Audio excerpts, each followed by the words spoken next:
ரயில் நிலையத்தில் சுற்றி வளைக்கப்பட்ட இளைஞர்.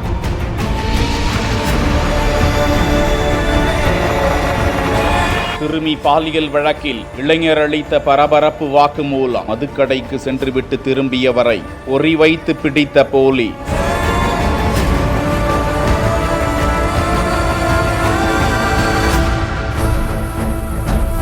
திருவள்ளூர் மாவட்டம் கும்மிடிப்பூண்டி அடுத்த கவரப்பேட்டை பகுதியை சேர்ந்த சிறுமியை பள்ளி முடிந்து திரும்பிக் கொண்டிருந்த போது மதிய வேளையில் அந்த ஈவு இரக்கமற்ற இளைஞர் வாயை பொத்தி தூக்கிச் சென்று பாலியல் வன்கொடுமை செய்த சம்பவம் நாடு முழுவதும் பேரதிர்ச்சியையும் கொந்தளிப்பையும் ஏற்படுத்தியது. தொடர்ந்து குற்றவாளியை தனிப்படை அமைத்தும் பிடிக்க முடியாததால் 14 நாட்களாக தீவிர தேடுதல் வேட்டை நடத்தி வந்த நிலையில் குற்றவாளியை காட்டிக் கொடுப்பவர்களுக்கு 5 லட்சம் வெகுமதி அளிக்கப்படும் என்றும் காவல்துறை தொலைபேசி எண்ணுடன் அறிவித்திருந்தனர். இந்த நிலையில்தான் மேற்கு வங்க மாநிலத்தை சேர்ந்த அந்த இளைஞரை ஆந்திராவின் சூலூர்பேட்டை ரயில் நிலையத்தில் வைத்து தனிப்படை போலீசார் சுற்றி வளைத்து பிடித்திருக்கிறார்கள். இந்த நிலையில்தான் கடந்த 12ஆம் தேதி அந்த இளைஞர் கும்மிடிப்பூண்டிக்கு வந்து சிறுமியை சூறையாடியது கண்டுபிடிக்கப்பட்டிருக்கிறது. ஆந்திராவில் கைது செய்யப்பட்ட அந்த இளைஞரை சென்னை ஆரம்பாக்கம் பகுதிக்கு போலீசார் அழைத்து வந்தது அறிந்த சிறுமியின் உறவினர்களும் பொதுமக்களும் அப்பகுதியில் குவிய தொடங்கியதால் பதற்றம் நிலவியது. அந்த இளைஞரை